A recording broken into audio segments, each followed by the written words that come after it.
The Re-Animator franchise explained. Re-Animator is one of the classic gruesome American horror series that comprised 3 movies across 2 decades. The first movie, Re-Animator, released in 1985, was directed by Stuart Gordon, followed by Bride of Re-Animator, released in 1990, and Beyond Re-Animator, released in 2003, both directed by Brian Yuzna. Though originally based on the serial novelette by H.P. Lovecraft, Gordon altered the story reasonably by adding in plenty of new elements. The movie concentrates on the ghastly experiments of the mad scientist Dr. Herbert West, who had invented a serum that can reanimate deceased bodies. Dr. Herbert West has been featured by Jeffry Combs in all 3 movies. The movie comprises serious adult content, rendering it as X-rated in some countries and R-rated in a few countries after editing out a few scenes. A 4th movie was queued up in the series which never got released, but we'll focus on that later. Before we go into our list, we have a very small request. If you like our content, please support us by subscribing to our channel. This is a small click from you, but it means a lot to us. Thank you. Let's begin.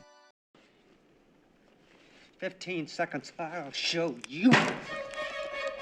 The first movie of the series, Re-Animator. Re-Animator began with Herbert West, an ambitious student at the Zurich Institute of Medicine in Switzerland, inventing a serum that could reanimate dead bodies. With this experiment, he brought his deceased professor Dr. Hans Gruber to life, but with terrible side effects. Subsequently, he moved to Miskatonic University in New England to continue his medical studies. He devised his laboratory in the basement of the building where he had rented a room from his fellow student Dan Kane. West demonstrated his invented serum to Kane by reanimating his dead cat Rufus, but during the experiment, Dan's fiancée Megan Halsey, who is also the daughter of the medical school dean, entered the lab and was horrified. Kane tried to convince the dean, Dr. Halsey, about the invention of West with the reanimation of his cat, but he and West ended up getting barred from the school. Eventually, Dan and West sneaked into the morgue of the hospital and injected a corpse to reanimate it, but the corpse came alive in a savage zombie-like state and ended up killing Dr. Halsey. West reanimated Dr. Halsey with his reagent, but he too was revived in a frantic zombie-like state. Dr. Carl Hill, who is Dr. Halsey's colleague and a professor cum researcher in the hospital,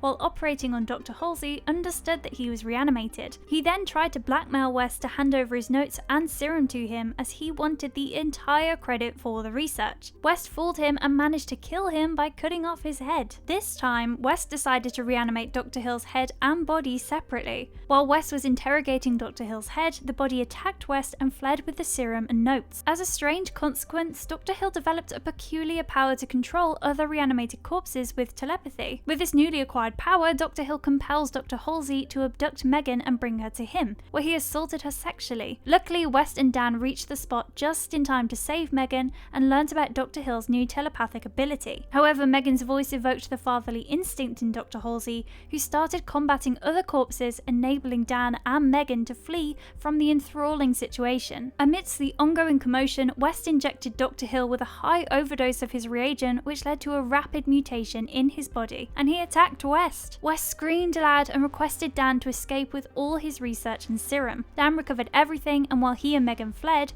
one of the reanimated corpses attacked Megan by strangling her. Despite Dan's earnest efforts to revive Megan, she was found dead. In desperation, Dan injected Megan with the reanimating reagent, and the last scene faded away with the scream of Megan, who was most likely reanimated. Re-Animator was released on October the 18th, 1985, with an estimated budget of around $900,000. It eventually earned $2,023,404 only in North America. Stuart Gordon was pleased with the story of Herbert West Re-Animator by H.P. Lovecraft, as he desired to make a film inspired by the Frankenstein character. John Newlin was the makeup artist responsible for the ghastly makeup of the corpses, which intensified the horror factor of the film. The movie immediately received positive feedback from the critics, with significant praise for actor Jeffry Combs for portraying such a whimsical, psychotic character of a mad scientist. Bruce Abbott as Dan Kane and Barbara Crompton as Megan Halsey admirably kept up the excellent work in support of the characters. The Re-Animator was made much ahead of its time, and despite its erotic content, managed to remain fresh and thrilling even after 36 years.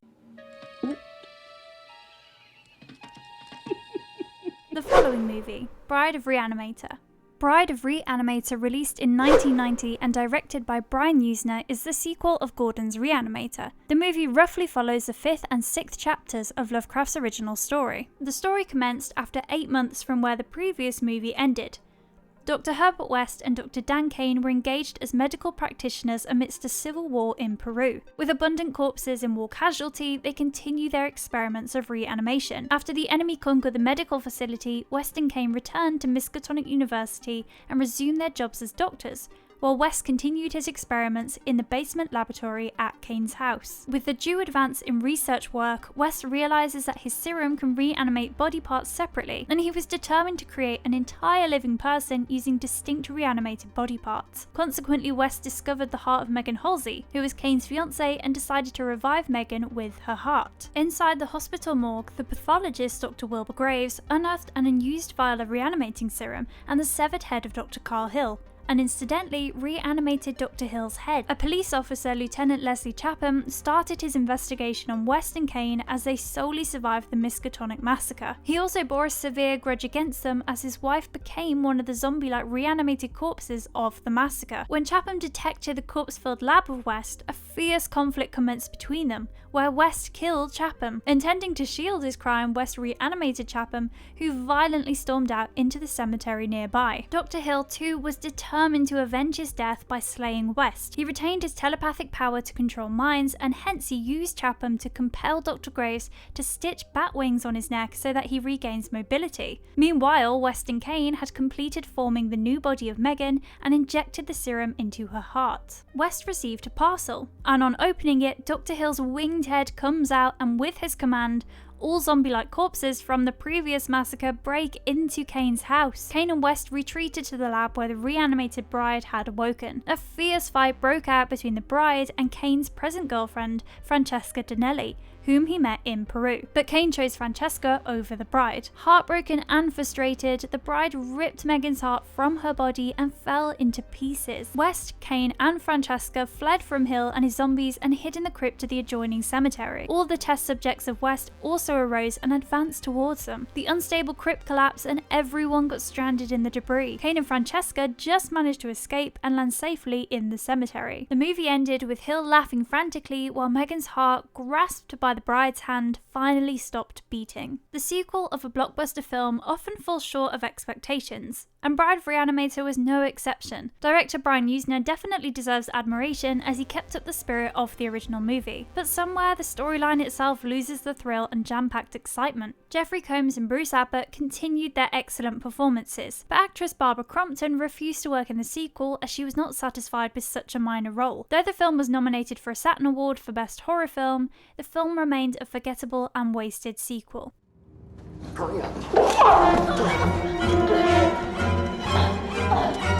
The final movie of the series, Beyond Re-Animator. Beyond Re-Animator is the third and final of the Re-Animator film series, released in 2003 and directed by Brian Yuzna. As the movie commenced, it revealed that Dr. Herbert West had been imprisoned for the last 13 years, convicted of murder by one of his reanimated zombies. Still, he is committed to experimenting with limited supplies in the prison medical center. Even with his basic experiments on rats, he uncovered a key element in his reanimation process. He identified a form of non-plasmic energy, or NPE, that had to be extracted from any living organism's brain by applying a special electrocution-like process and needed to be stored in a bulb-like capsule. Along with his previously invented serum, this energy would reanimate the deceased person, avoiding the mindless zombie-like state. The reanimated person would live a normal life like before with regained skills and memories. Eventually, a young doctor, Howard Phillips, was appointed in prison and Dr. West was assigned as his assistant. Phillips became quite interested in West's experiments and started supplying all the necessary elements that West could not acquire in prison. West, in the meantime, came to know that Phillips had an elder sister who was killed by a reanimated zombie, and he came to the prison exclusively to work with West. Though Phillips helped West in all respects, he was in an ethical dilemma to complete the project. Meanwhile, a young journalist, Laura Olney, visited the prison for an exclusive cover story, and consequently, Phillips and Laura fell in love. The warden of the prison was also infatuated with Laura and tried to seduce her. When Laura refused and protested, the warden killed her. Dr. Phillips was devastated by Laura's death and was left with no option but to reanimate her with the newly invented methodology. West resurrected Laura with his serum and NPE, but unfortunately, the dangerous side effects were still prevalent even with the NPE. The warden tried his best to stop West from his experiments but got killed by him in the process, and subsequently got reanimated. West extracted the MPE for restoring the warden from a prisoner's rat, and it caused rapid side effects in the warden's behaviour. Chaos and commotion broke out in the prison, with the serum being circulated among all the prisoners present there. When the riot in prison finally ceased, West escaped from the jail by stealing and using Phillips's ID card. While police finally started taking control of the prison, Herbert West put on his glasses and disappeared into the night to further his research. Beyond Re-Animator received a mixed response from critics after being released in 2003, as many people thought it was a letdown sequel after its predecessors. The movie had more enhanced digital horror effects than the previous movies, but as a whole it was slightly disappointing. Combs with his age perfectly depicted the matured version of West flawlessly. No matter what, Beyond Re-Animator is worth watching at least once as a continuance to the horror series.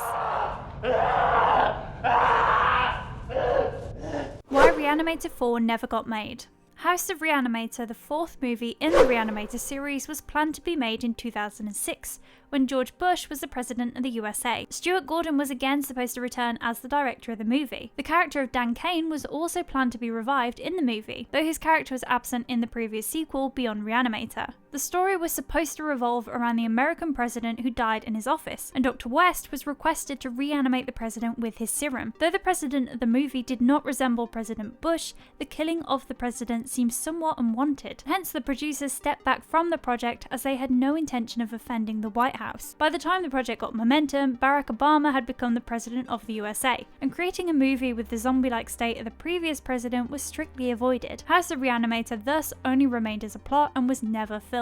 Stop it! He has to die. Future of the franchise. The Re-Animator fan club hence has been eagerly waiting for the future franchise of the horror series. Although there was a silver lining with the project of House of Re-Animator, the death of Stuart Gordon in 2020 disappointed the fan club with the franchise. No other director has been heard to take over the project. Actress Barbara Crompton, who had featured as Megan in the very first Re-Animator, had sincerely expressed her desire to work with Jeffry Combs on a Re-Animator project, even though it may not be a direct sequel of the horror series. She felt there was plenty of scope for expanding the Re-Animator franchise. Horror fans definitely look forward to a new entry in the Re-Animator franchise, though the possibility of it is yet to be seen.